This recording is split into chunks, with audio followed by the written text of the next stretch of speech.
right. Good evening, Gopher fans. Welcome back to another episode of Sky U Pod, your college huddle Golden Gopher football podcast.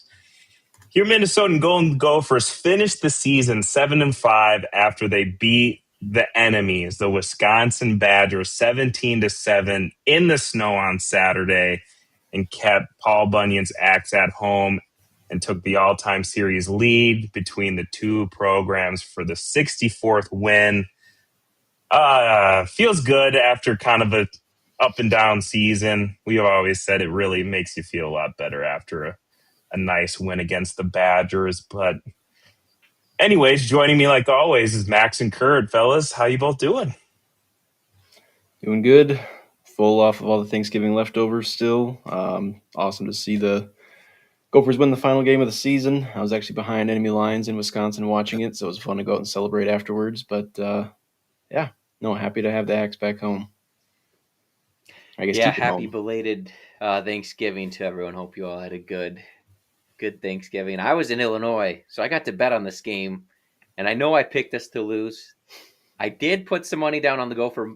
I did put some money down on the Gopher money, or what am I trying to say? The Gophers to win it outright. Yes, the money line to win, and parlayed that with the Texas upset. So that was about the only win I had over the weekend, unfortunately. But overall, good Thanksgiving, and it's always great smoking Wisconsin, especially when we just physically kind of dominated them. Like Right. I believe we have a clip to show that perfectly encapsulates how this game went for the Badgers. That's right. Time fires. Oh, big collision inside the 30, and it's incomplete. And he times this up perfectly. The best part, it's not in this one, but there's a part of that clip that the Gopher football Twitter posted, and you can see Fickle going like up with his hands, like crying for a flag, like just begging for anything to happen. And no, Gooseby just laid the smack down on him. Yeah. Perfect shoulder to shoulder hit. And to have that be their last offensive play, like just in the cold blizzard, they're just guys just sitting there, like that was a sweet way to end it. Yeah, it did get me a little worried, and it seems like refs can be a little flag friendly anytime there's a violent hit these days. So I'm glad that they let that one go through. It was obviously a clean hit, right? There was nothing wrong with it, but yeah. Mr. Felton chiming in. Targeting. Yeah, they were. It's funny, they were crying about that, but then I thought the refs gifted them their only touchdown of the game. We can get into that, but we'll wait for that when we talk about the defense, I guess, individually. But I'll start with you, Spence. What'd you think of the Gophers' offense and the game plan in the snowy blizzard? Which, really quick, total oversight on my part. I don't think I mentioned the snow or like the weather as a factor at all in the pregame show, and then it turned out to be maybe the snowiest game of all of them. Maybe Illinois Northwestern had a say in that too. But anyway, that was a miss on my part. But go ahead. Yeah, the offense I thought did kind of what one of my keys was, and that was kind of to set the tone in the running game. And I think that it started right up front with the offensive line. All season long, they've been struggling and they really couldn't find a good rhythm. But I thought that they did tremendous. Tony Nelson was out there, first career start, and I just thought that they did well against the Wisconsin front. That's pretty good. He opened up the huge hole on Darius's run, so exactly maybe makes you wonder why he wasn't out there a little sooner. But exactly, I looked at Wisconsin's kind of team averages. They were averaging 4.8 sacks and 7.5 tackles for loss over the past few games. And Gophers only allowed 1 sack and 2 tackles for loss. So I just think that the line did a really good job considering how things have been going this year. And then along with that, obviously the rushing game, especially in weather like this, that you're going to have to rely on the ground game, which got me really, really worried about this game coming into it because obviously our running game has not been what it was before, and that's kind of what the Badgers do. But we'll talk about defense in a second. But ultimately, against a top 25 rush defense, like you said, Kurt, Darius Taylor busted wide open for a 49-yard touchdown run in the second quarter. He did finish with 100 yards, and Feme had 25 yards. I thought that maybe we could have gave Feme a little more touches, but I mean, 100-yard game from Darius, I think, is always going to, be in our favor, and I think that's awesome. And again, it kind of starts up front, and Darius Taylor just being Darius Taylor, and it all kind of welded well together. Max, do you think the weather helped Darius? This was my thought process, at least, that in just everyone seemed to be kind of running tentatively at the start of the game, especially just with the slick surface, and it kind of played right into how Darius, he's kind of a patient runner already, and then he just seemed to kind of get to his top speed faster than everybody else in the weather. I don't know. I thought he did a good job running. Yeah, it definitely could have been an advantage. Like you said, I mean, he is always kind of that patient type of runner anyways, and he can get up to top speed pretty quick. And in general, I feel like coming off the Northwestern game, I think we were a little worried about Darius's health. I thought he looked great this game. I think he was back to, it seemed like what a 100% Darius Taylor looks like. And he just kind of had the burst. He was breaking tackles. He was being physical. And obviously the offensive line play helps that too. But yeah, I feel like with playing in the snow, guys maybe not being able to cut as fast, and Darius having the slight edge there to be able to get out on the edge and outrun some folks. But I also was surprised, though, that Wisconsin wasn't just loading the box more, bringing more pressure, because it seemed like sometimes, you're not going to be able to obviously throw it deep or, go over the top in those snowy games, but they were kind of just playing soft coverage. And I like that we took what they gave us, because I feel like we've kind of been begging for that all year long, just like a simple out route when it's open. Like, I feel like it's kind of been there. It's one of those things we've harped on. Then we finally took advantage. Yeah. It felt like overall the play calling, I mean, I think there was still some, maybe we went back to the well one or two too many times, but there's a lot of screens in there. But I get it. A lot of I screens. think it was because of weather, but yeah, you're kind of limited. Right. It was tough too, because it felt like, I mean, we did pretty well on third down too. I think we were 50% on third down, but so many times it felt like we were like hitting check down routes or just dumping out short little dump off passes short of the sticks and trying to let guys run for it, and it just wasn't working out. So we went 50% when it felt like we really could have even done better than that. But that's really my only, I guess, complaints, is just some things maybe were the same as they've been. But again, with the weather being what it was, it's kind of, you are limited in your play calling. I did like what I saw in the ground game. One guy to shout out too, I thought Pierce Walsh had a great game at tight end. Just his blocking stood out a lot to me in this one. And especially when you can let Jameson Gears run some more routes, I think that's huge, which we saw at the end there with his touchdown catch. So yeah, overall, pretty good game for the offense. Can't really complain. I thought Drake played well, especially in the snow. I wasn't sure how the Arkansas kid was going to do in his first big snow game, but yeah, he seemed to do pretty well. A couple of drops early from the receivers, which, I mean, even with that, he still had a pretty efficient day. Yeah, Drake did exactly what they asked of him. I thought they could have asked him to.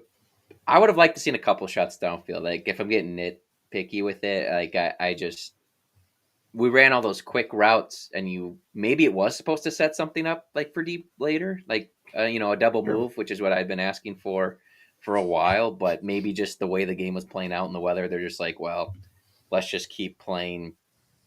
I mean, ball control, I guess, essentially is what it was, and just taking what they give us, like you said, Max, and just kind of melting the clock and let the defense do its thing. So yeah, overall efficient day from Drake. There's probably a couple throws he wants back. Like the first time we had Lemecki out in the flat, that looked like nobody was there on TV. That was pretty open, but I mean, overall, definitely didn't cost us the game, and it was a nice decision and a nice throw to Jameson Gears to cap off the one long return from Nestor's interception. So yeah, good game from Drake. Really good. I thought the O-line was, I mean, we already praised him, but I thought the O-line did very well, considering the front they were going against. That Wisconsin team wasn't letting anybody run the ball down the stretch, and they've been pretty good against it all year, but then they put in those two freshman linebackers, who I thought both looked pretty good, especially Posa. I think he's got a really high ceiling. Unfortunately, there's still time to hit the portal, young man. I just want to throw that out there. Get off that burning ship while you can. But yeah, I thought the O-line handled it great. And the rushing stats weren't like amazing, but you averaged 4 yards a carry at the end of the day against, like Spencer brought up, like nobody was really doing that against them. And did they sack Drake once or not at all? But I know they got some pressure a couple times, and he kind of rolled out and eluded it and did a nice job of doing that. But yeah, I mean, overall, I thought it was one of the O-line's better games given the quality of the opponent. So nice job all around. Yeah, you brought up Pierce Walsh. That was nice to see because he's like the one tight end that played this year that's coming back, that's got some eligibility. Because Bibber is gone, Gears is gone. Man, I thought we could have used Gears more all year, but he's got some awesome catches to look back upon in his career here. And I think he had 9 touchdown receptions in his career, which I believe put him 5th all time for tight ends in the Gopher history book. So that's something. I might have those numbers backwards. It was either 5 for 9th place or 9 for 5th place, and I don't remember which one it was. And I don't have it up in front of me. But anyway, Jamison Gears caps off a nice career here at the Gophers, as do a couple other guys. But yeah, I mean, sticking with this offense and projecting out the future a little bit, like if the old line gets figured out, like a lot of your really important pieces are coming back.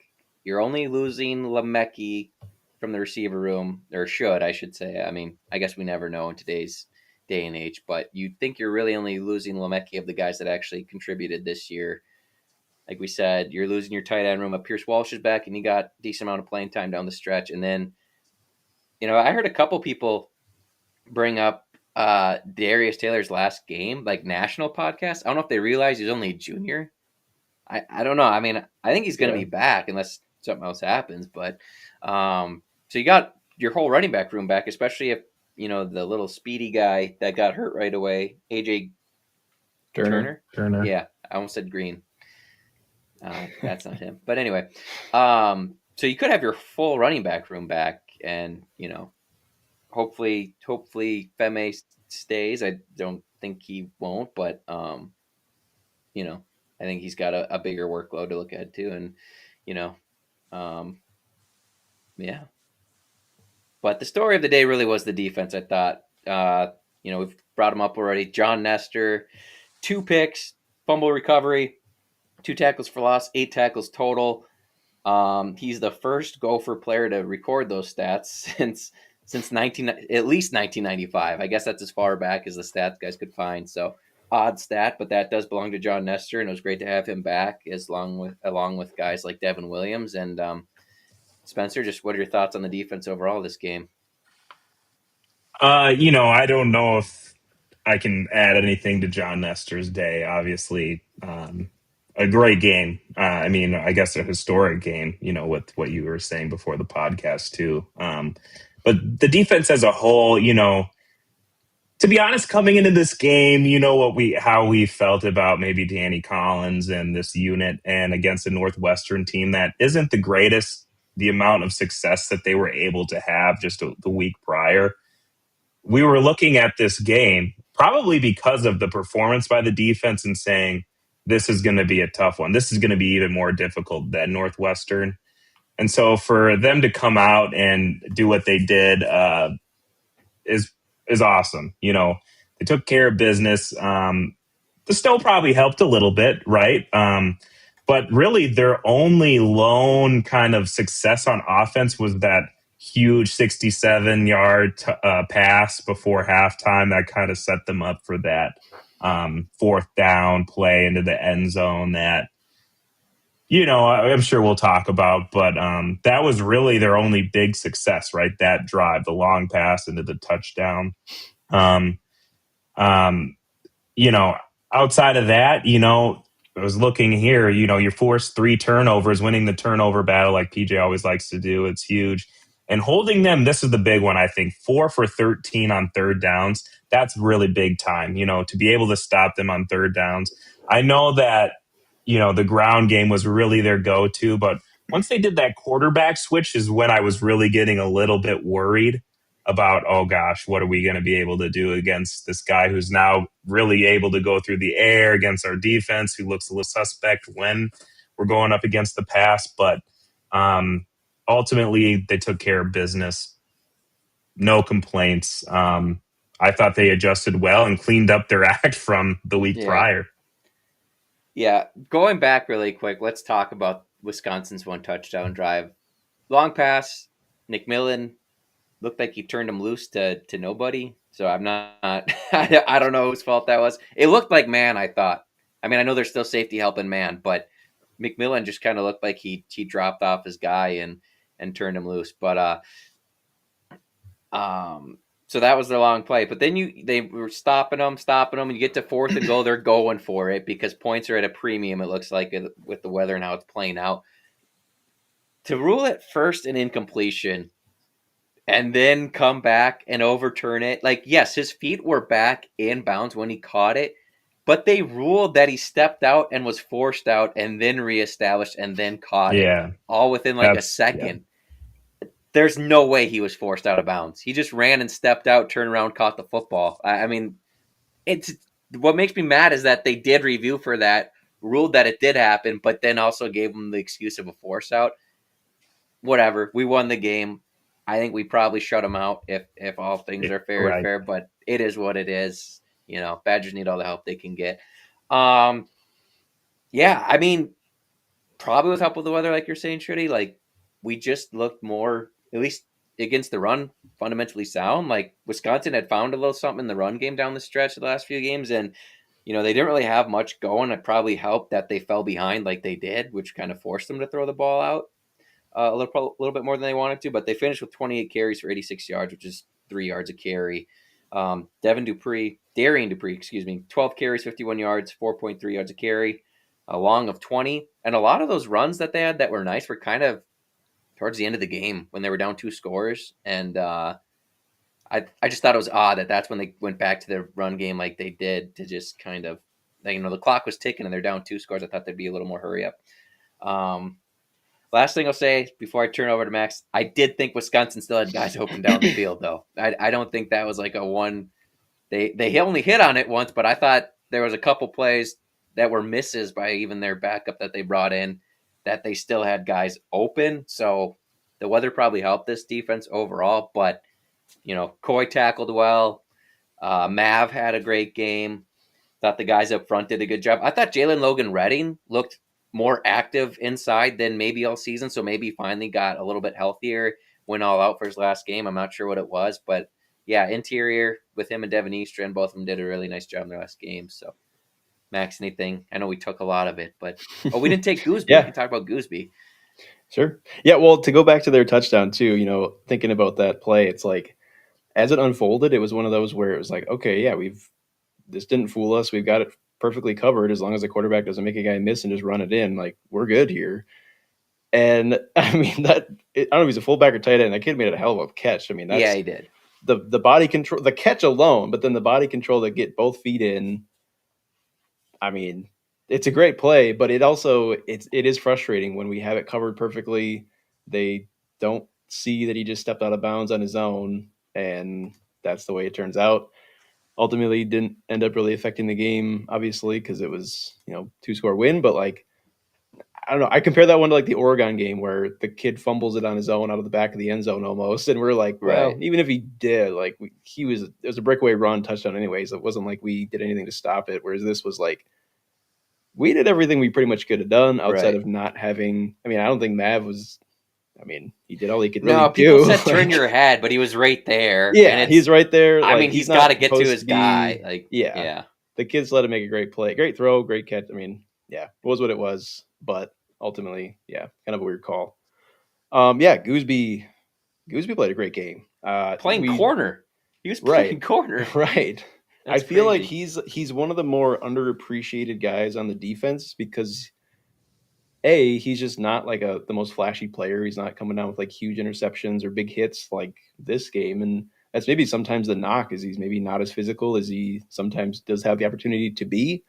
But this game, I mean, we showed the replay of that final hit. The play right before that, or I can't remember if it was right before or 2 plays before, he made another huge hit, I think, for a tackle for a loss as well. So he had some key plays. It was great to see that kid have a good game. I know he's been battling injuries all year long, so to have yet another safety who can go out there and make plays that's coming back next year.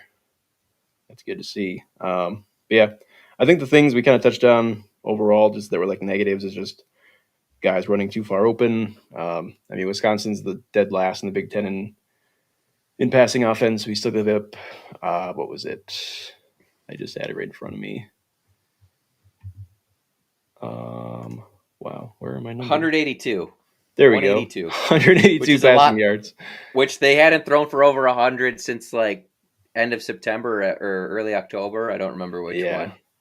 Yeah, they ended the season. They averaged 136 yards passing per game, so they beat that by a pretty good amount in the snow. Like that's one thing. That number on a nice day is still bad. It's in the probably the worst passing conditions you could have. So that was disappointing, and like just not getting the pass rush either. Paired with that, I mean, it seems like that's kind of how our defense goes. But at the same time, like we said, the 3 takeaways, that was the first time since Purdue we were, more than +2 in the turnover margin. I feel like especially because they weren't, I mean, the fumble off the motion man, like that was their own fault, but we still recovered it. But the 2 interceptions, like I feel like we just haven't forced many turnovers either. It seems like when we do get them, it's just because the offense dropped the ball or made a really bad throw. In this case, we actually made the plays. So, yeah, no, you could definitely tell the guys really got up for this one. I think that's something we've talked about of like finally, especially the Iowa game where it's like this is your rival. Carry this into Iowa at some point, but yeah, right, exactly. So no, you could feel the difference. I think the coaches kind of talked about that. Like obviously they're going to say they want to go 1-0 and they treat it like every other game, but the coaches know, the players know this is one of the most important games of the season every year. So glad that they were able to play the way that they did. I don't know what it is, but like John Nestor is like an amazing corner when he only has to cover to like maybe 15 yards deep max and just can watch the quarterback the whole time. He's just got a nose for the football, and he's really physical for a corner. So got to give him that. And he's back next year. I think he's got at least another year. So maybe he'll develop into a more overall corner. But I mean, yeah, he had an amazing game.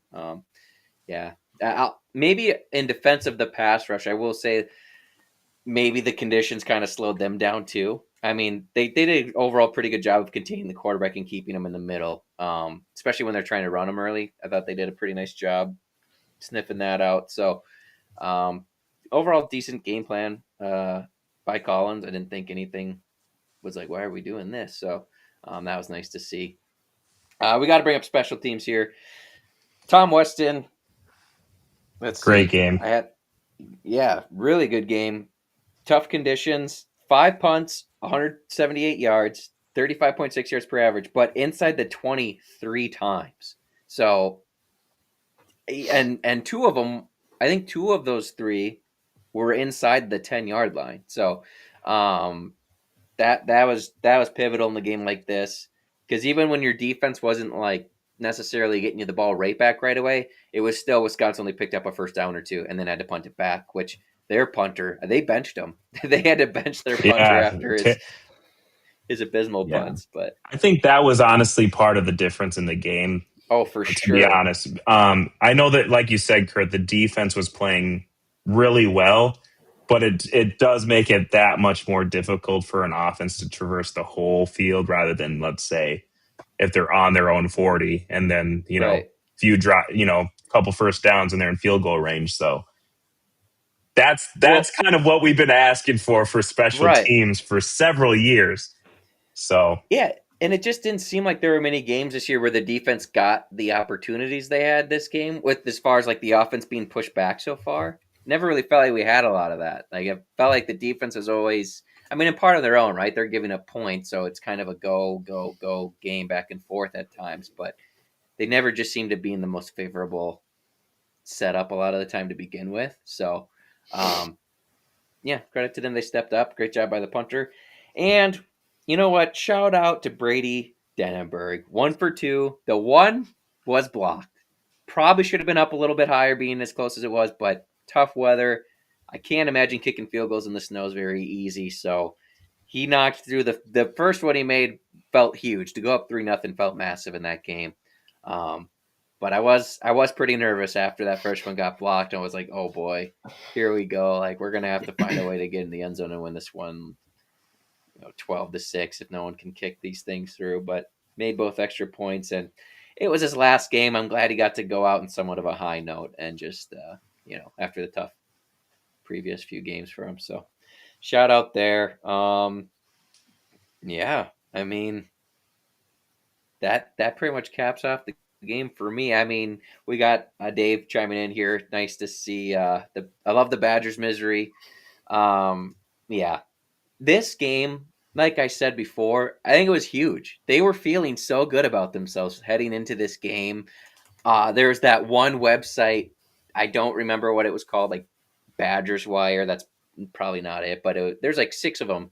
They went across and got like 6 writers for the Badgers, and they all had Badgers win, and like 3 of them had like 20-point victories for the Badgers in this game, or like 3-score victories for the Badgers, and to just completely, cut them off at the knees with the axe and stop all their momentum. 4-8 feels a lot different than 5-7 and potentially picking up a 6th win in the bowl game. So you delivered a nice blow to the Badgers there. And yeah. Jason says, listen to some Badger podcasts after. Wow, do they hate PJ? Yeah, that's the one bonus I got to give PJ is that, like, people hate losing to him, and it makes it so fun to be on this side. And it kind of gets frustrating when you lose with him as the coach too. But when he wins, and to see other fan bases react, especially your rivals, man, they hate him bad. They really do. And it's funny because he's been a better coach than probably their last 2. If Paul Chris was as bad as they say, but yeah, I don't have high. I don't think Fickle makes it through next year.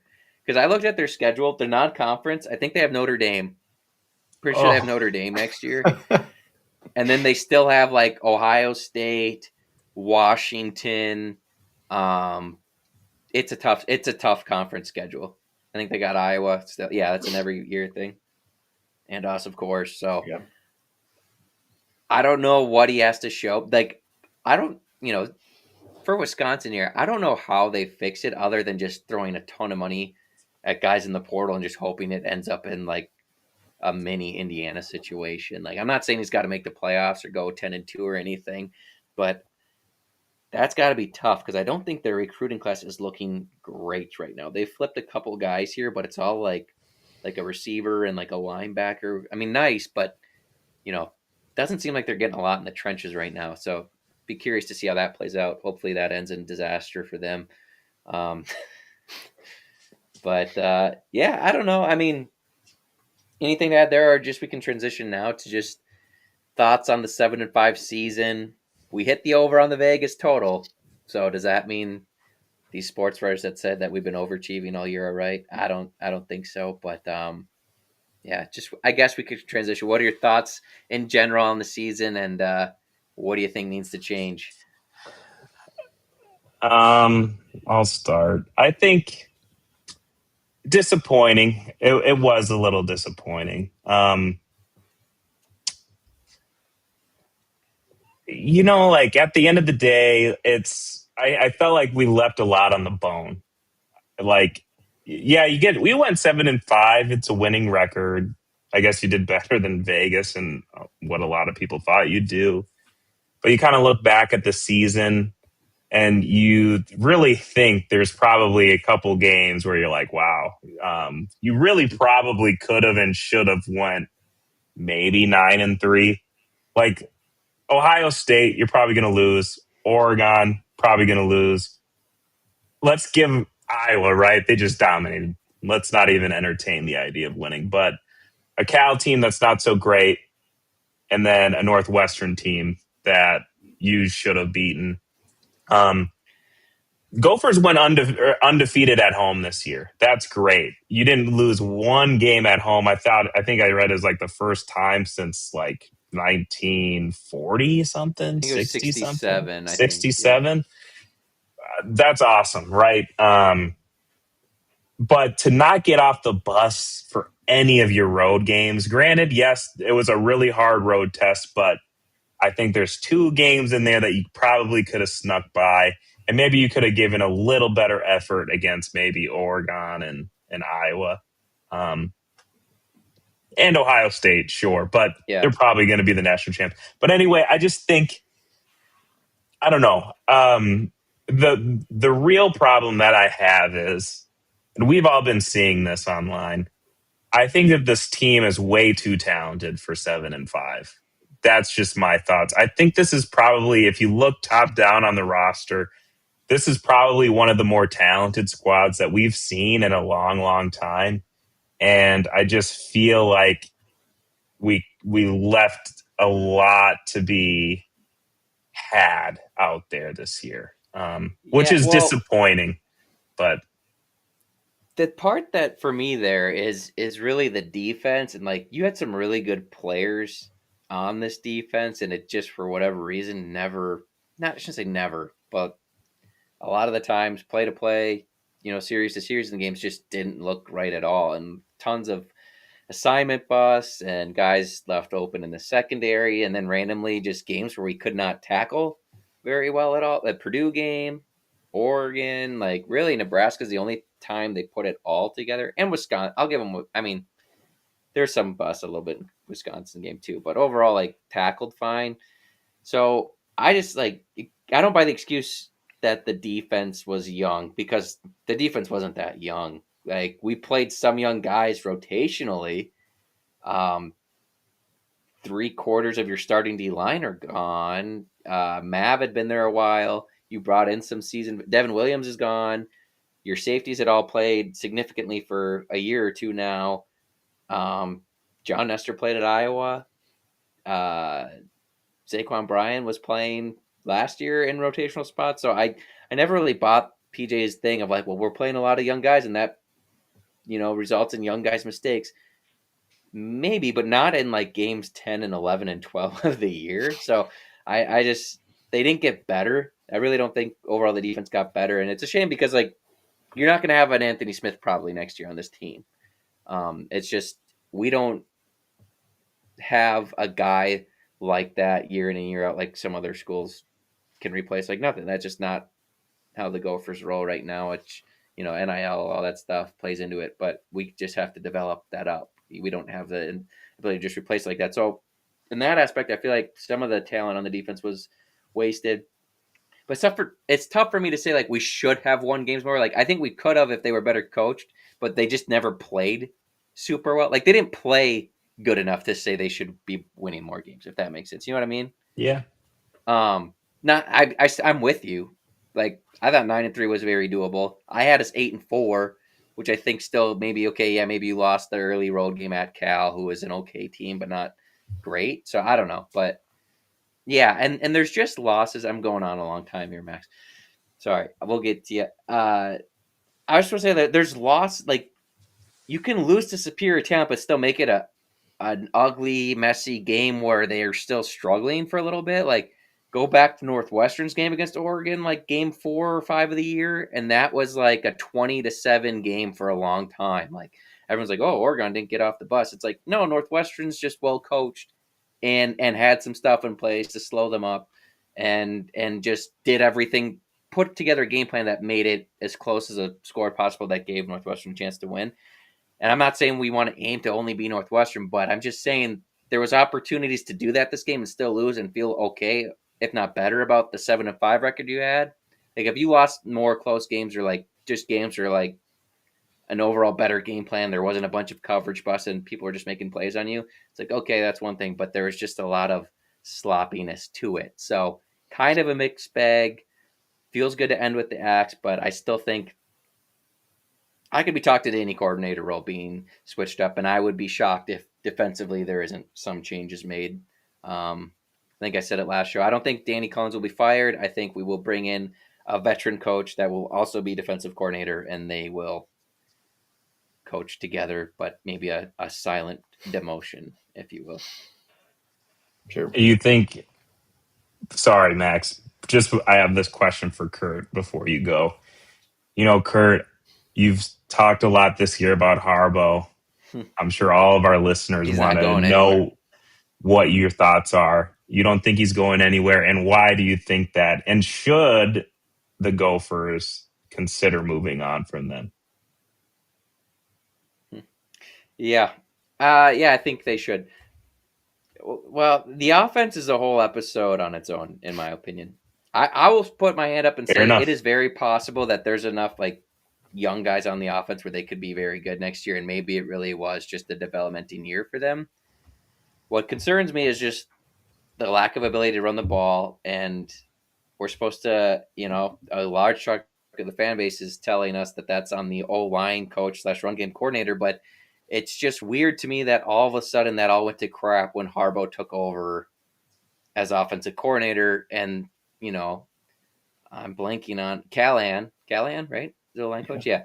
I mean, he just put Ursery in the NFL, and I know players have to get a lot of that credit as well, but I feel like there's talent there, and it's just I don't think it's schemed. I mean, regardless of how well you think it's coached, Harbaugh's play calling has been awful as far as trying to get the run game going. I don't think he's been very creative overall to try and help out a struggling O-line. So that's would be my concerns with Harbaugh. But next year's a big year. He's definitely going to be back. I don't think there's any way they move on from him. PJ seems to talk very highly of him, and I know that could mean nothing. I don't think it's gonna do anything there. I'll say this: Matt Simon's taken some heat, and I think we've talked about him as well. I think you could argue one of the positions that showed the most improvement throughout the year was the receivers this year. So there's been some misses in the past, but I thought as far as seeing Malachi Coleman get out there, and all of them that got out there were actually like all around receivers. I'm always asking for the fast guys to get out there more and just run deep routes, which I still think could be mixed in. But again, that's probably not just on Matt Simon thing. But all the receivers that got in were actually pretty good run blockers, as well, and were fully involved in all aspects of the offense. So I actually think Matt Simon did a pretty decent job this year. Yeah. Max, go anywhere you want with all of that because we kind of got far away from the original point. No, that was all good stuff. That was all. I feel like I agree with everything you guys said. The piece to touch on to kind of go back to, like the offensive line play and just kind of where it all, like you play the blame game and you talk about, obviously it's a combination of everything, right? Like it is the offensive line, it is the play calling, it is the skill level of the wide receivers, it is everything. It's the health of your best player at running back. Like it is everything. But when you break it all down and you look just individually at, okay, well, how was the offensive line? Like if you're being honest, if you're looking at all of college football, not just the Big Ten, not just Power Four, all of college football, all 136 teams, I got to imagine our offensive line is average, right somewhere in the middle as a whole. Our run game numbers are so far below average that doesn't line up, right? Like, okay, well, it can't just be the offensive line, because if they're playing at an average-ish level and there's a huge gap below that where our run game numbers come into play, is it the running back? I think we saw it. No, probably not. They're not without blame 100% of the time, right? But we've seen what they can do. And then that kind of leaves, well, is the passing game just that bad that teams can just key in on the run? No, not necessarily. So at the end of the day, I feel like it all kind of comes back to the play calling, the scheme, the design. Like, I just feel like I just keep coming back to, like, that's always the common denominator, whether it's like we've talked about, okay, can we get into it more of a gap scheme? Like, would that work for this offense to produce more on the ground? And we saw that it would, and they just kind of would never go back to it. But they'll hit a decent, stretch run, outside zone run, and they'll go back to that over and over and over and over and over again. Yeah. But they'll run a play action pass that looks like power or counter that we've not, like, there's just things that don't line up when it comes to the play calling. And it's all these things that I know we've talked about and harped on a lot, but that's where I kind of go with the whole, if there's a pie chart of who's the most to blame for everything, I think the biggest slice of the pie is going to be the offensive play caller and Greg Harbaugh. And that's kind of why, like, that's just where it all boils down to. The good news is he's gonna get maybe good news. For fans divided, he's gonna get another year to prove himself. Sure. So Right. I'm hoping to see a decent, especially in the run game. I got to see a big jump next year. Like you're out of excuse. It's year 4 and we can't figure something out. Like if that's the case, I think. And outside of putting it in offensive simple line, terms, he's getting his same probably best quarterback back. This will be his first time with a returning quarterback. I guess Ethan technically was returning the 1 year, but as a starter, you're getting your best 2 linemen back as well. So assuming again, we're talking like we understand the portal's a thing, so I don't want to get too far out in front of it, but it's looking like you'll have your best 2 linemen back. Plain and simple on the offense, I just think it looks way too easy to defend. Like I said, there's no double moves going on. I don't want to get all back into it because we kind of rehashed it all, but I think it's just got to get better schemed and then better execution up front because we got some backs, I think. And I don't know if we can use Darius getting hurt as an excuse for Harbaugh anymore just because it happens so frequently, unfortunately. That shouldn't be like, well, we were really planning on having Darius today. We can't have that anymore. Like, I love Darius, and I hope he comes back again. He's a great back, good gopher, but it just, I mean, Darius is the back that you should probably be the one planning touches around. Like, it might be better to max him out at like 15 touches a game.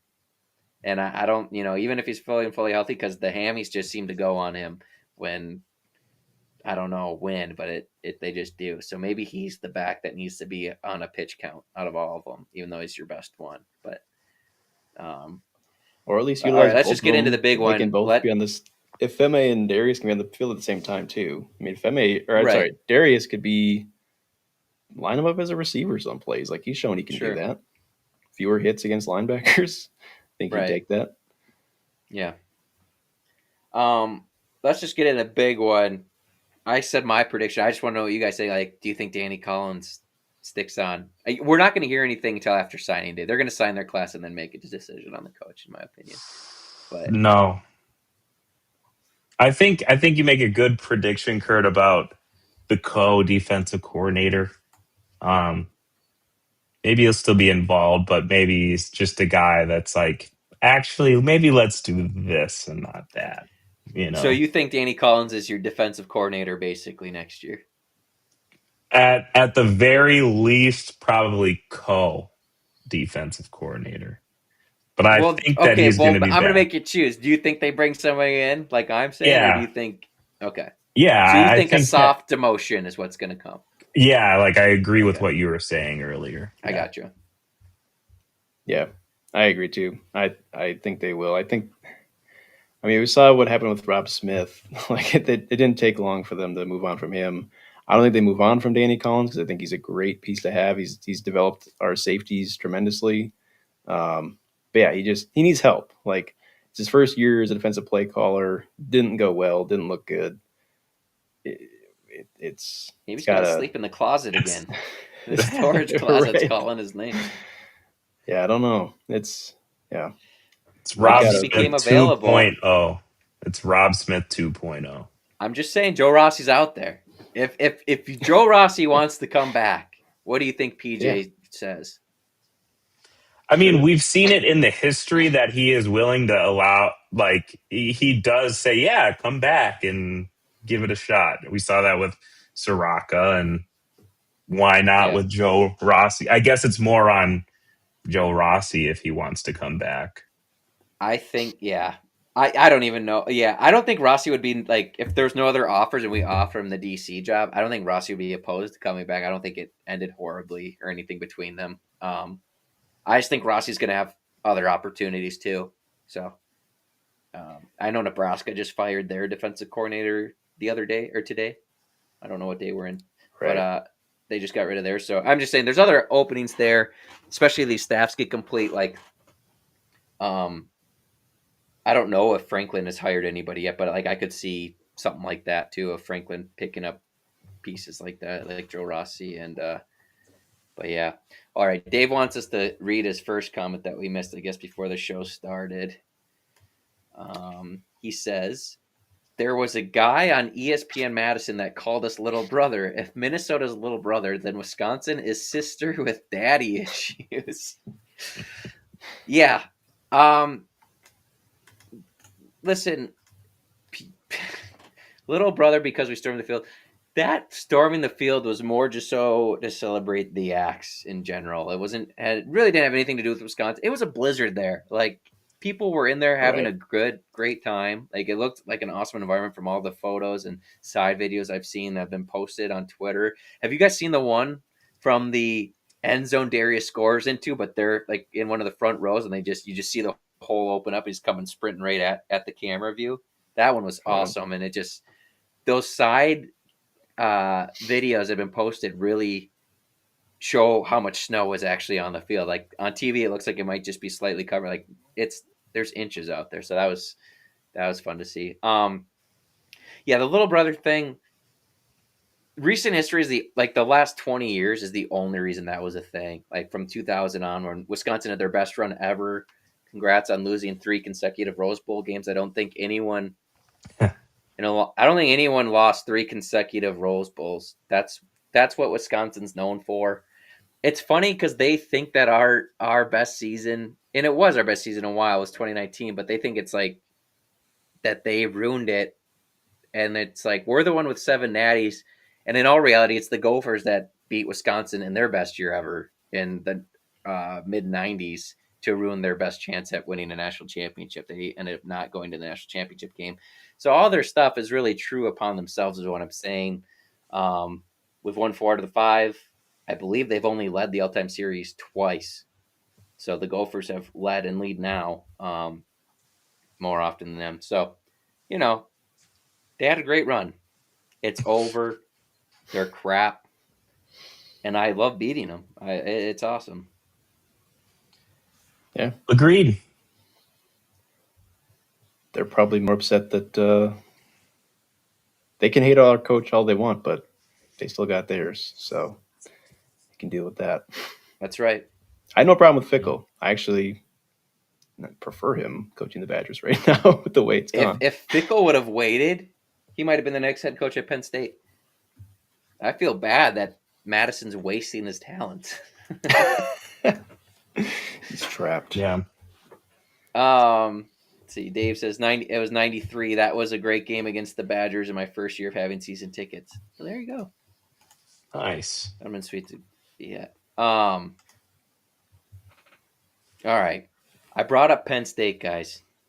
I do want to get into this because we've seen a lot of coaching carousel. The Lane Kiffin stuff happened. A lot of drama. I get it. I don't know. I'm kind of tuned out. Like, that's so Lane Kiffin. I'm kind of over it already, Like, that's just what he does. Right. I don't know. Like, to me, the way more interesting is Penn State, and it sounds like I don't have his name, but sounds like they thought they were going to get the BYU coach to come out of there and come over and be their next head coach. And sounds like it just resulted in a big extension from at BYU. He's going to stay. So there's one report saying that Penn State's kind of scrambling a little bit now. I'm just shocked, guys. I want your guys' thoughts. Like, they were the first one to get out in front of all this, really, or maybe UCLA. Outside of UCLA. They're not a Penn State, though. A UCLA is not a Penn State. I don't know if I don't know how you guys think. Penn State's not. They're not really like today's like. Would you consider them a blue blood? They're certainly like a prestigious, historical, great school. They are Clemson before Clemson broke through with the natty runs with Dabo. Yeah. And I'm not saying that's necessarily going to happen for them right now, especially with looks like they're going to be in a little bit of a rebuild. But I think that's where they're at. They're a great program. They're just outside of those top guys, I think. Right. It is shocking that they haven't landed a coach. Now that'll change. I'm confident that will happen. Like, who are they going to go get? Yeah, all these coaches have moved. It's sparse out there now. Unless some changes happen within the next few days, I guess with people, I don't know who they're going to. it doesn't seem like they're going to pluck someone from like a group of 4 team. It doesn't sound like it's not going to be like a Lane Kiffin where it's more of like a horizontal move for somebody. I guess maybe that'll have to happen. Who do you go for if you're Penn State? You're on like the bottom of your list at this point, to be honest. You're at the bottom of your list. They had so much time. I don't get why it took all of this time. Now signing day's tomorrow. Like, they have 5 commits. They're 126th, I think I saw. It is a disaster. If you're their athletic department, if you're Penn State's athletic department, this is a huge fumble. It's a huge disaster, to be honest. Season where it's been such a anomaly to have this many major programs be without their, there's so many big names available. Like, it would be surprising if this was happening any other year, but the fact that you have that many openings and guys looking to take a new job is like, guys, like, is Penn State being that picky? I doubt it, because to me it seems more like guys just kind of don't want to go there. Why wouldn't you too? Like, what I don't get is maybe they had 3 or 4 names and they really won after. Maybe it was the Missouri guy. Maybe it was Matt Rule. I don't know. Like, say they had their 4 top guys and they couldn't get any of them out of there. Why not? And I would assume you would try and figure that out pretty quickly. And so you can move on and figure it out. Why not promote the interim guy? At least it's going to be cheap to give him, head coach, at least through next year. See how it goes. At least get a recruiting class in for something to work with. And then, even if you don't want him to be the head coach, you can just get rid of him the next year when there's probably less openings. Maybe not, but probably a few less openings. You can get maybe a little bit higher of a pick than what you were hoping to get. So, sure. Yeah, and just a refresh of options. But now I think it's too late. If we had to guess, like, just because he got thrown out, I don't know if he'd want to take it. But like Brian Hartline's a name that's been thrown out there, somebody that might get a head coaching job. He's the offensive coordinator, former receiver for the Buckeyes, offensive coordinator for the Buckeyes right now. That one doesn't excite me if I'm Penn State, just because I'm not saying he won't be a good coach, but like, I thought you were moving on from Franklin to go get somebody established. So here's my bold prediction. I don't know who it's going to be, but I think they're going to get a former NFL guy, whether it's John Gruden, whether it's, I don't know. Do they go get? I like that hire. Do they go get a Brian Flores? Does he want to go be a head coach in college football? Like some coordinator that's killing it. I don't know. So that would be my guess, is where they look to now, is go NFL guy and get him in there and go that route. I didn't think about it, Kurt, but you're probably right, because where do you go from here? If you're Penn State, you're not like kind of fishing at the bottom of the barrel for something. I'm not trying to disrespect all the potential coaching candidates out there, but if you're Penn State, Dave says Bill Belichick. Hey, I bet you he'll be available sooner than you think. So yeah, but that's more of a type of person, right, that you would think that they'd go for rather than somebody else that maybe is a name that's out there that's a current college coach. At least what's available currently, right? I just bring back Bill O'Brien. No, I don't think they will. No, Boston. Brian Daboll's in the name. Oh, Pelini. But no, I'm just that's a good I just don't know if option, Daboll wants to not go to college, back to the NFL, but he was, because Daboll at one point was a coordinator with Bama, right? So I thought Saban was like, I think so, giving him his praise. That's right. And then he was with Josh Allen and the Bills. Yeah, and then he went to the Giants, obviously. The Giants. Yeah. So I mean, that's a name that's been thrown out there, but it always gets thrown out there as like a long shot. I think just specifically because he probably just seems like an NFL, like he just wants a job in the NFL. Gotcha. But I don't blame the NFL coaches either. If you're looking at it, like, you got a lot to do as a head coach anyways. You really want to deal with all these kids. It was always dealing with the kids. Now you're dealing with millionaire kids that can just leave. Coordinator job in the NFL looks more appealing than ever. Yeah. I mean, obviously they get paid too, but this work-life balance is so much better for NFL coaches than college coaches right now. And I think that's why you're seeing, I mean, all these contract extensions, who got Kiffin, he's up to what, $13 million a year or something like that? that's high. I think there's a lot of NFL coaches that are below 10. So, like KOC got his extension to put him at 10 mil a year, I believe. So, I think it's just crazy. All this TV money That is bringing crazy.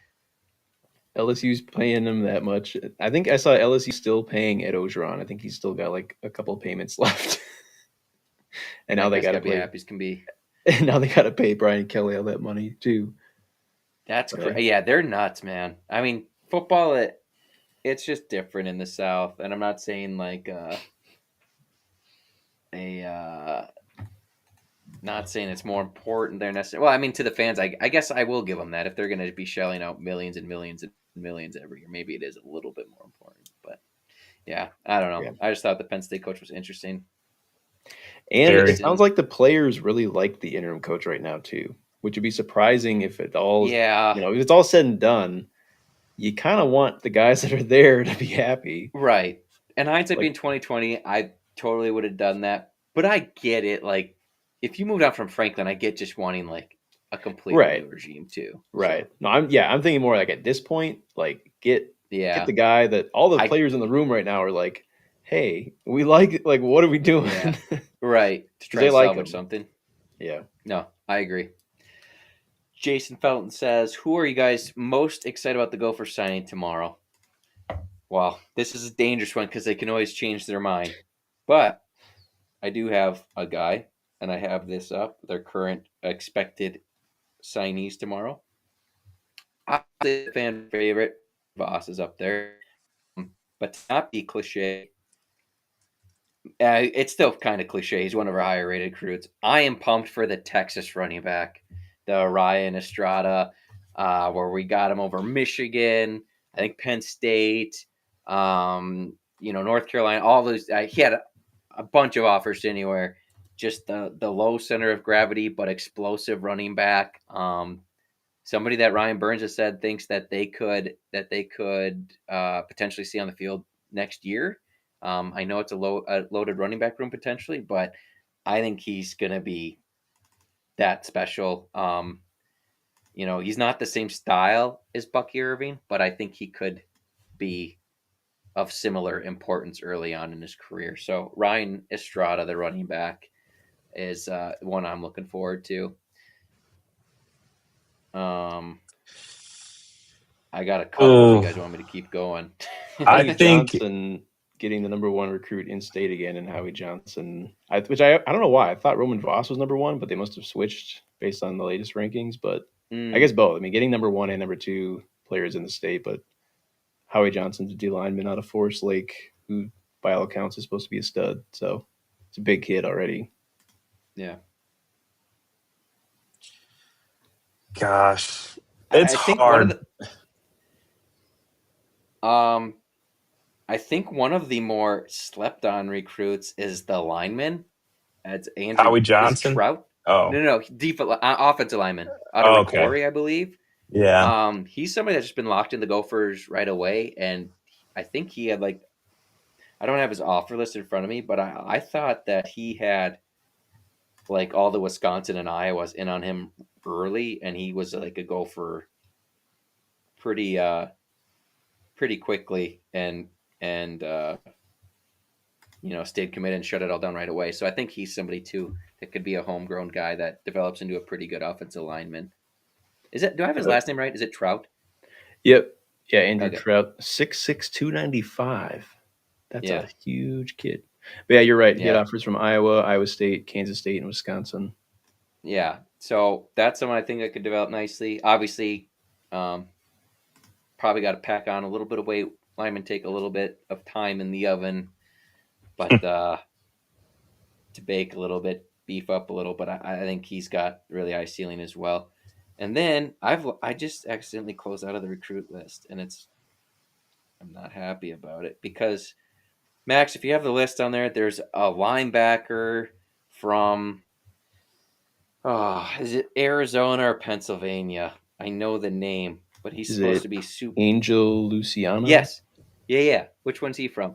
He's from Pennsylvania. Yeah. He's the one that's supposed to be sideline to sideline, athletic, fast tackle machine. So I bring him up probably every offseason. Damian Wilson, one of my all-time favorite Gophers to watch in person for my lifetime. I'm just hoping that this kid can develop into just an all-around tackling machine like that. So those are all guys pretty high up on the list, obviously, but hopefully all those guys sign. Those are the ones I'm looking forward to. Dave mentions we just lost 2 recruits to K-State, both JUCO guys, but yeah, we did. We covered those 3 recruits we got from the JUCO team. The one I want the most is still committed for now. I don't know if he's going to sign tomorrow. The D lineman is the one still committed to us. The receiver and safety flipped to Kansas State. I'm hoping the D lineman stays. I think that's a much harder position to get into the building. So hopefully the D lineman stays. And yeah, I don't know. It's crazy now. Like if they don't sign, they're probably got some last, offer from some school with a big bag of money. So you never know till it's done, but yeah, we'll definitely be talking more about signing day with the next episode, and by that time probably we'll have a better idea of the playoff picture as well. Although we can talk about the playoff picture a little bit here. The latest commits, or I'm sorry, the latest rankings are in. I guess the big news here, Bama stays in front of, jumps in front of Notre Dame, which was not the case the week before, correct? I don't think that was the case. Right. So you got 1 Ohio State, 2 Indiana, 3 Georgia, 4 Texas Tech, 5 Oregon, 6 Ole Miss. So Ole Miss stays. It actually moves up 1 just because of how other stuff played out with, right? Did they move up? Because A&M lost. Yeah, they moved up. Yep. A&M lost to Texas, so they're at 7. A&M, that is. And Oklahoma at 8, Alabama 9, Notre Dame 10. And I'll go a little further just because these schools are still somewhat in it. You have BYU 11, Miami 12, Texas 13, Vandy 14. And Utah is there at 15. Utah's out, right? They're not in they didn't make the Big 12 championship game. So, right. Gosh, Utah's that team I don't want to run into in a bowl game because I think they're going to be pretty dang good. So I don't think we're projected to face them. But okay, so anyway, main storylines. The committee said that just because you don't play this week doesn't mean you can't move. So to me, that says if BYU gets blown out, Miami's and Bama gets blown out, I think Miami will leapfrog Notre Dame. I think no matter what, Miami's going to end up higher than Notre Dame. What about Oklahoma? Dude, Oklahoma is in at 8. They're not gonna. You don't think they'll shift? Like Jason mentions, if BYU beats Texas Tech, Notre Dame is out because then BYU and Tech are both in, so Notre Dame gets bumped out. I think Notre Dame's not going to make it regardless. I think that they're going to, in the end, honor the head-to-head win that Miami has over them. So if you're Miami, trying to think of all the games, you need, I don't know if they will, but I think it helps you if Bama gets obliterated in the SEC championship game. Obviously, you need Tech to obliterate BYU. How would this shake out then? Does that get them in? Yeah, because if they flip them with... They probably need at least either North Texas or JMU to also lose. Because I think there's a scenario where if North Texas and JMU both win, there's an interesting scenario if Duke upsets Virginia. Right, because that gets the next 2 in. Right. And leapfrog Miami regardless. Right, exactly. Okay. Yeah. Jeez, yeah. Tough. So you need one of those favorites to lose. Not Duke. You want Duke to lose. Right? That's their best bet, but they want one of those other G5s to get upset, so the conference champ's not ranked very high. Right. The interesting thing with Miami and Notre Dame is if the committee's already thinking no matter what, if it comes down to Miami or Notre Dame making it, why is Miami not already ranked ahead of them? Yeah. Because what are they going to do to flip it when they're not playing? TV. Sure. It's all for TV. They do this every year. That's what it is. It's for us to get on here and talk about. I know that's why it is. Yeah, absolutely. If they come out and just keep Notre Dame and they're just be like, we like the brand more. That's what it comes down to. And Miami's a brand too, but it's not Notre Dame's brand. Let's just be honest. So right. Yeah. It is kind of crazy how that tiebreaker worked out to put Duke into the ACC championship game at 7. So they could literally unranked Duke could make it to the college football playoff. If they win, even if they win, I don't think they'd get ranked higher than the other conference champs. So I think that's why if Duke does upset them, I think the ACC could be left without anybody, right? But I thought, forgive me if I'm wrong. I thought conference champs get an automatic bid. The highest 4 or 5? They just get in the playoff. The 5 highest. The 5 highest rated, right? But it's the 5 highest rated regardless of what conference you're in. So that's why if JMU wins, and who's the other one? North Texas. Yeah. It could be Sunbelt, and even if North Texas loses and Duke wins, I think Tulane still gets in ahead of them. There's no way Duke's jumping everybody. Right. So just because Duke's a conference champ, that no longer guarantees them a spot in the playoff because they have to be ranked in the highest 4 conference champs. Got it. So, I don't think they're probably because of this year, because their committee is choosing between those two brands of Notre Dame and Miami against Group of 5 teams. I guarantee you they're going to make an amendment starting next year. And they already amended it from last year. They're going to keep changing this thing to get as many of the brands in as possible. I just feel bad for the team, Roll Wave. That first off, Roll Wave. I hope the Tulane makes it.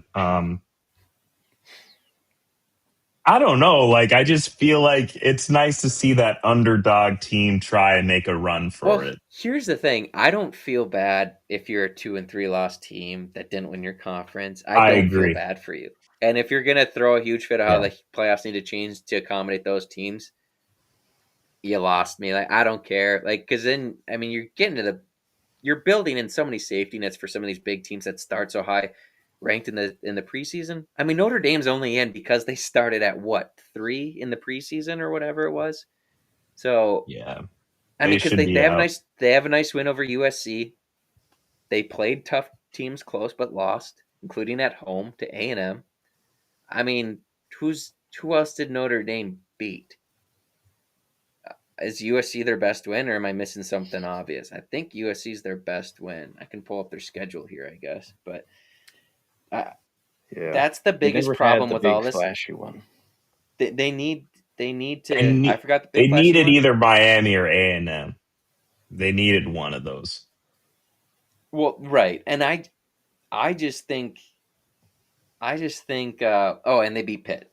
Thank you, Dave.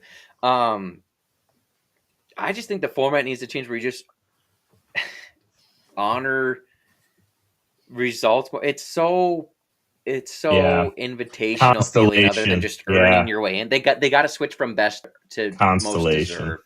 And if the best way to do that is to go to an allotted amount of slots per conference, then maybe so be it. I still think that bails you out a little bit too much. But if we're going to go to this many teams, somebody's going to get bailed out and let in that you don't want to see in there. For me this year, do you guys have a team that you think is just for me, I have no interest in seeing. I'm not saying they don't deserve it, but I have no interest in seeing Oklahoma in this playoff because the offense is so bad. They're very Florida State. I know they have their quarterback, but Florida State's offense went to crap when Travis went down, and I know he got hurt late, so it's you didn't really know as much with Florida State, but Florida State had 6, 7, 8 guys in the NFL off that defense. Or at least initially drafted. And so that's just how they feel to me, is this Florida State team that got left out when it was for Oklahoma gets the benefit of just, we got a really good defense. And they do have some nice wins. They have the Bama win. And so I'm not saying they don't necessarily deserve to be in with this many teams. I just don't think it's going to be an entertaining fun team to watch in the playoffs. Yeah. I could be wrong. I agree.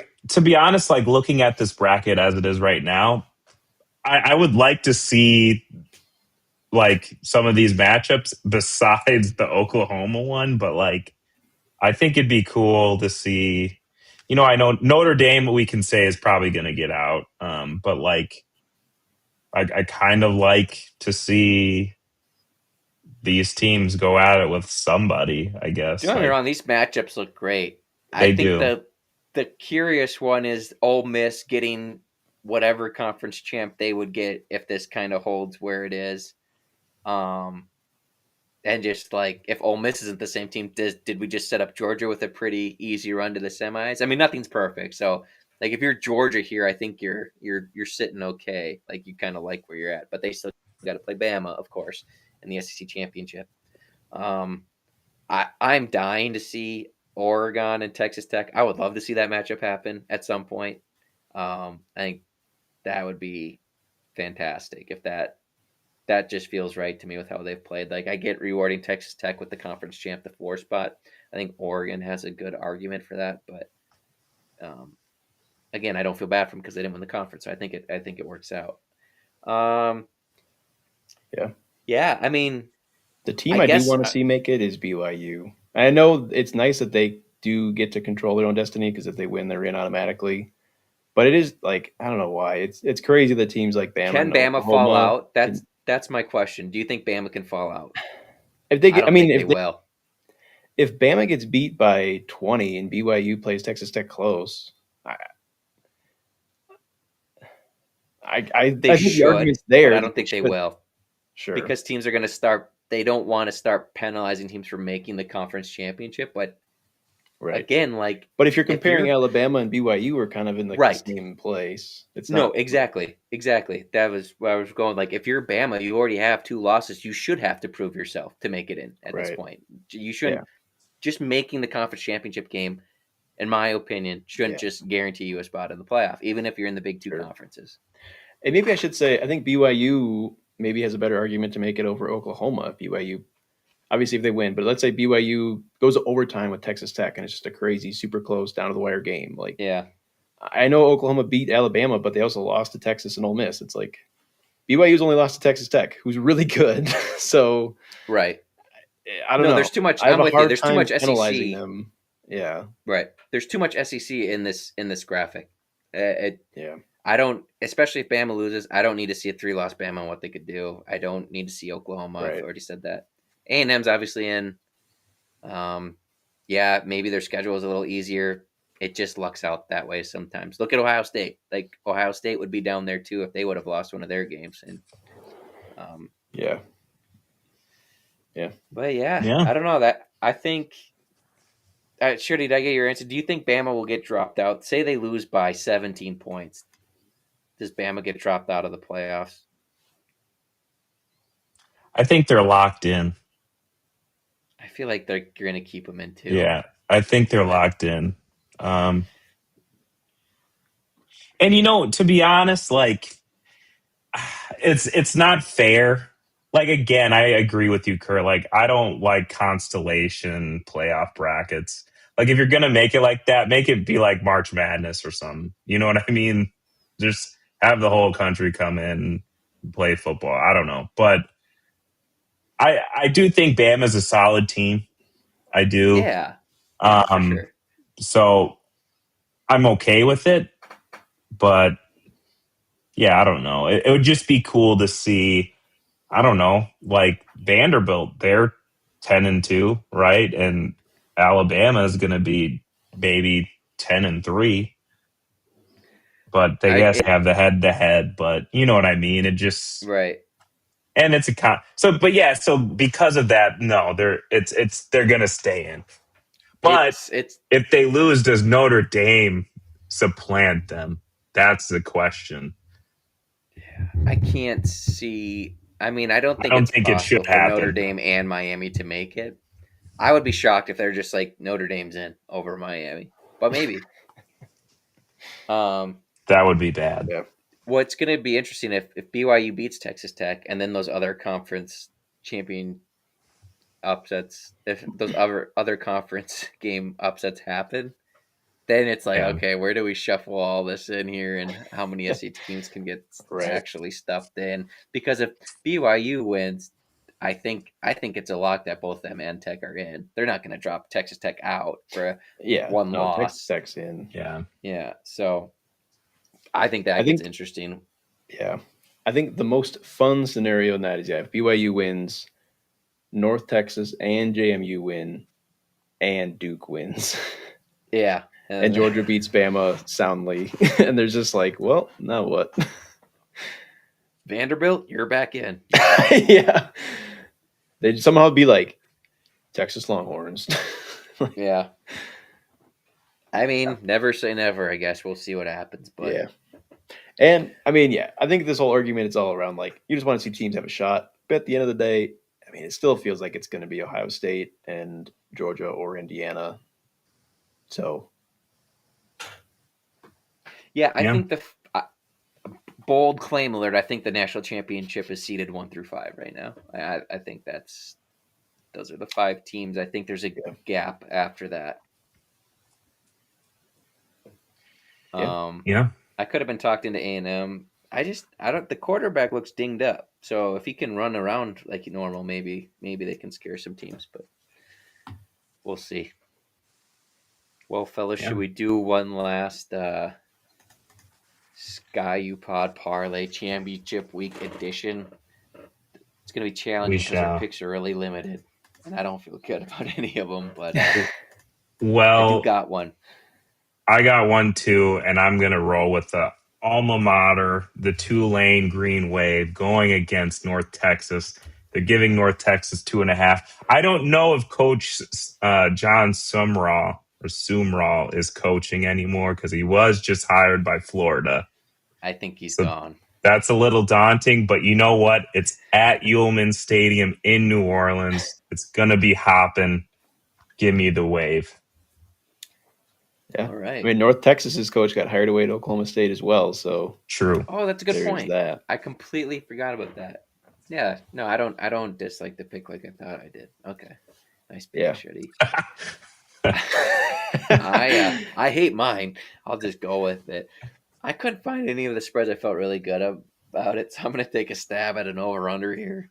I think Indiana and Ohio State both have really good defenses. 48.5 could hit over. I think that's a pretty good amount of points, though, for these. I think it's going to be more of a 24 to 17 type game, I'm hoping. So I'm going to take the under 48.5 for Indiana and Ohio State, and it is a scary one, but we'll see. Yeah. This one, I feel like this team has just been, there is no total too high. North Texas, Tulane. We'll go with the over 66.5. They're showing a little bit of rain in the forecast, but we'll be all right. I feel like North Texas might just, whoever they play, it's like they put up 50 on their own. So, and Tulane can score too. So, points. Friday night. Yeah. That's all I got, fellas. Yeah. Well, we can pick, I guess, the other games. Oh yeah. Well, you both are going. We could just go for each of them. You can choose against my Wave if you want to. We'll start there. Tulane. No, Tulane plus 2.5. Okay. Duke versus Virginia. They're giving Virginia 3.5 points. I think I'm going to go with Virginia here. Yeah, I am too, and it's only because Virginia seems like a group of 5 Virginia game, Tech, and I know Virginia Tech obviously isn't that good, and that's why they're hiring a coach. But I just thought that would be closer, so I thought Virginia showed something. Is what I'm trying to say. So I'll go with Virginia. Yeah, I'll go with Virginia as well.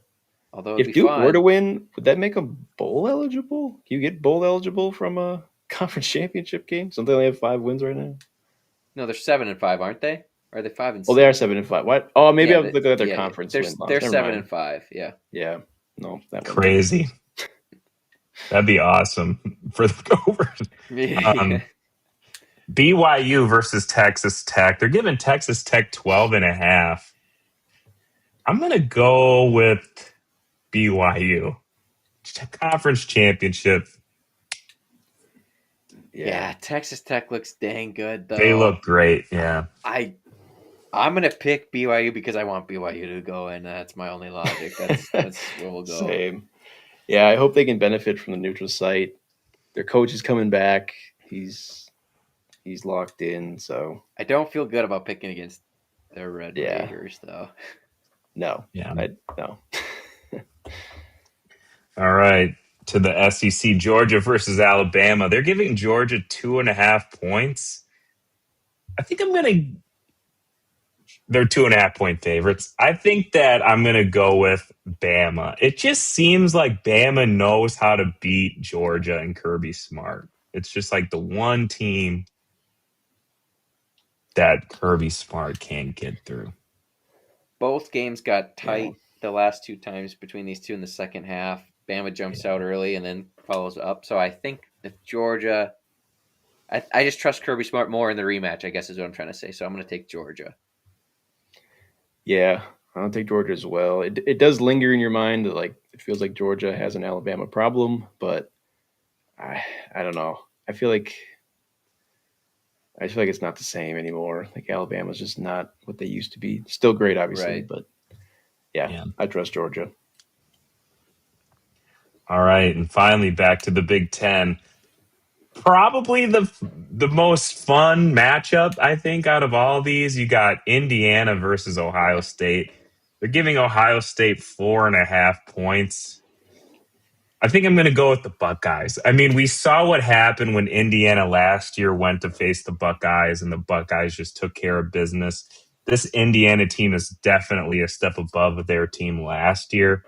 But I just haven't seen this Ohio State team waver. I think they got over the hump, and now they're just riding the wave. You know what I mean? Like, they just can't be beat, it seems like. They just have that maturity. Yeah. I got the Buckeyes. I want to pick the Hoosiers so bad. The thing that just scares me is how I feel like of the two units that, you know, Ohio State's, I guess, hasn't moved the ball a ton on the ground lately either, although they look pretty good against Michigan. But Indiana's O-line is good, but it just has looked human more frequently, I feel like. Like against Iowa, they kind of struggled. They might have been banged up a little there. But so I just think there's a possibility that Ohio State kind of eats them up front on that side of the ball. I think Indiana's D-line is going to hold its own, you know, but could potentially get worn down from being on the field a lot. So I'm going to take the Buckeyes, but I'm not going to lie. I'm pulling for the Hoosiers just because it's just crazy what's going on there. Yeah. No, it'd be cool to see Cignetti do it, take over the number one spot. But yeah, I think Ohio State wins, but I do think Indiana does keep it close. I would take the 4.5 with them. There's the angle of Indiana just got to coast against Purdue, and Ohio State's got to come down over Michigan, but like, sure, they're still Ohio State. I'm assuming. I mean, those wide receivers look pretty healthy to me, so yeah, no issue there. Yeah, awesome. That's college football this upcoming weekend. Just like that, fellas, the regular season's done, and that's all we got. We just want to say thank you again to all of you for tuning in to us all season long. We'll be back, obviously, to talk about the bowl game coming up. I'm sure we'll have maybe some episodes scattered in there, too, just talking college football news, bowl games, recruiting, et cetera, et cetera. But yeah, it was one heck of a season. Next year, Sky U Pod Parlay of the Week will be better. I can guarantee you that. Hey, what do we hit? How many did we hit this year, Max? 4? 3? We hit 3 total. All right, I thought it was 4. Never mind. Yeah, we don't have to I think. So we're good like 25% of the time, everyone. So that's not terrible. Well, actually, if you count week 0. Anyways, Yeah, we just want to thank you all for tuning in. But as always, please like and subscribe to the channel. You can find us on YouTube, X, Spotify, wherever you like to see your podcast or listen to your podcast. Be sure to check out our partner's website, thecollegehuddle.com, for more college football podcasts and articles.